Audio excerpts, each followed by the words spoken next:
She's dead. I'm glad that she's dead.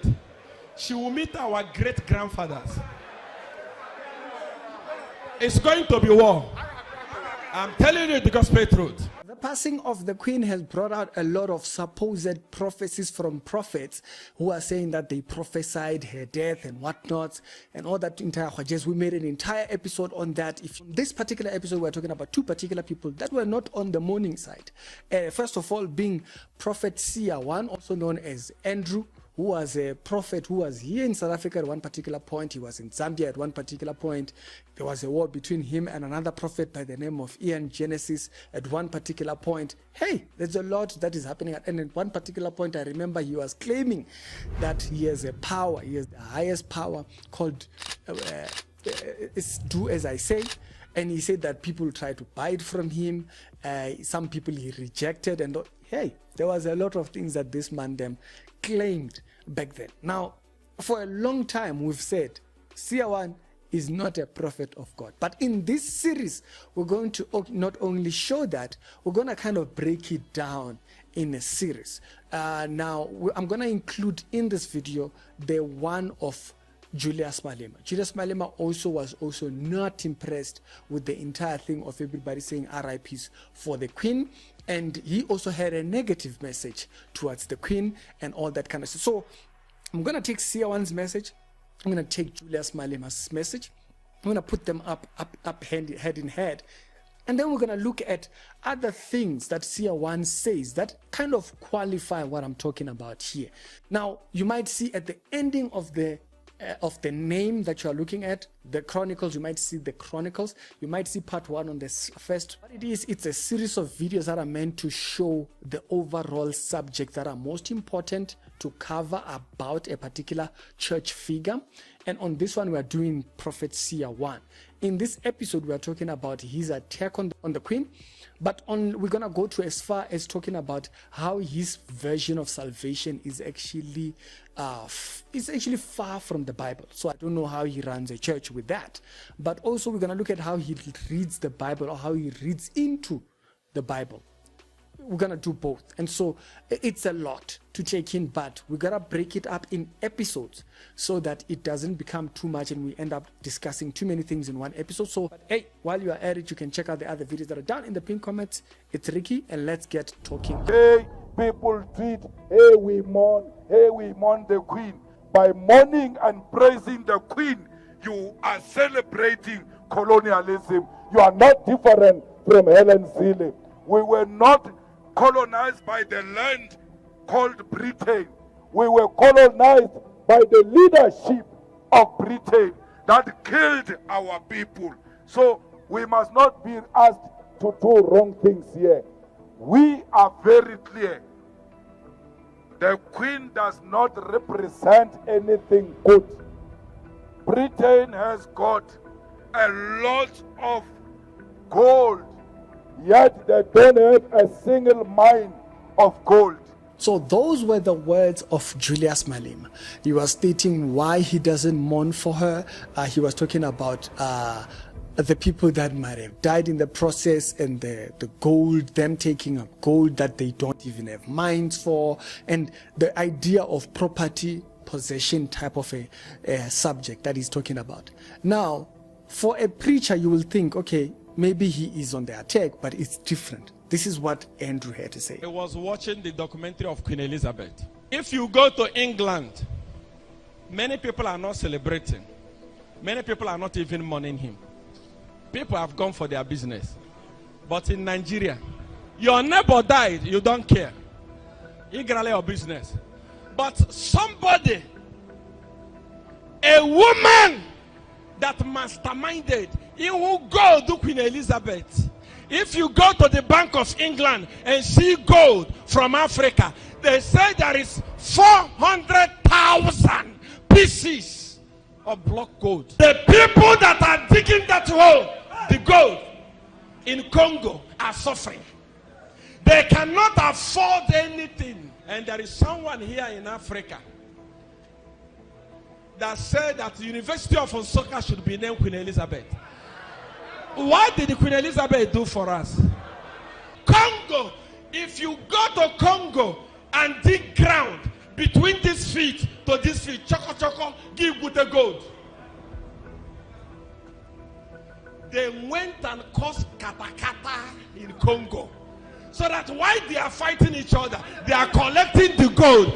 And Queen Elizabeth is stocking it in England. On one, only one grenade. I even saw people crying. In a break when Can I talk? In a queen has a circle. If you didn't see in the beginning, he was actually glad. At one particular point, he says that he is actually glad that she passed. His message is even worse than Julius. He said something that was worse than Julius. I never thought I would see a day where a prophet says something worse than Julius.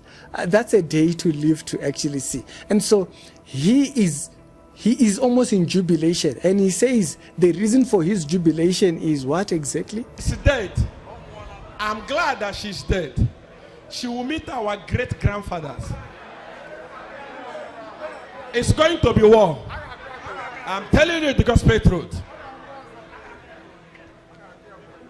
Seer one's reason for jubilating, more higher than Julius, is that the queen is now meeting the ancestors. And as she's meeting the ancestors, there's going to be a war over there with the ancestors and the whole Nankajes. Now, this does kind of show you something about Seer one, that he doesn't know the Bible for anything. If you knew the Bible, you would know that there is no such a fight that they will be having up there. But we will tackle this particular subject of him when it comes to him and heaven and the views that he has on part number 4. So stay tuned for that. If you haven't seen that episode, check the pinned comments. If it's in the morning, it might have not come out yet, but it will be done before the end of the day. So the most interesting part to take here, before we get to all those other subjects down in the pinned comments, is that he thinks that she will have to pay for it to the ancestors. So she's gonna be at war with the ancestors. Julius' issue is that we are not gonna celebrate you here. He doesn't have a perception of anything to do with heaven. His issue is down here. Okay? Fine. Now, if he also him sometimes he likes using emotions. That's my issue with Julius. He likes using emotion, bantering on people's emotions. Yes, there is a whole history aspect, but you can use it to inform people. That's use it to inform people. Don't use it to anger people and rile people up. But anyways, each and every single man does things their own way. With him, Seer one, he thinks that there is actually the judgment that the queen will face is at the hand of the ancestors. When she's up there, she's going to be at war and fight with the ancestors. To me, that shows you that the mandem has no interest in church. When we are there, the judgment is before God. It's not before man. So there's issues here. He thinks the ancestors actually have an upper hand before God. Now, the Bible does tell us that we will judge the angels. We will judge even the angels when we are with God. But what's to say that your ancestors were saved? If your ancestors are not saved, they are in no part of making any judgment, let alone fighting. But he thinks there's going to be a war up there when the queen gets there. It's weird for a person who's supposed to be a preacher.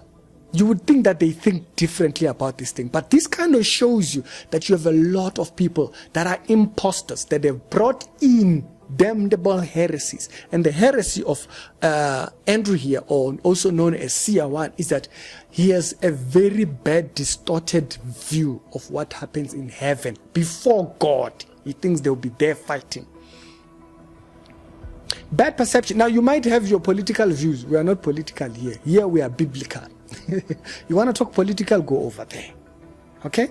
My issue is when you contrast the message of Julius and the message of Andrew. Andrew's message is worse. How is the prophet's message worse than the politician, whom we know very well is a very hateful heart? But the prophet thinks that even after death, she will still face judgment at the hand of man on the other side. Where is God in the whole thing? For a prophet, he should have that picture first, but he doesn't. Why, you would ask, or why, I would ask. But you can check the second episode, that not only does he have a bad view of who is in judgment up there, he has knowledge and weird associations in second part. So check the second part down in the pinned comment. It will further explain other things that are kind of envelope what he is saying here and why he is so far from the biblical narrative. It's a church reality check. Thank you very much for checking out this video. Check out this next episode. Part number 2 will be down there, and I'll see you over there. Y'all be blessed. Salute.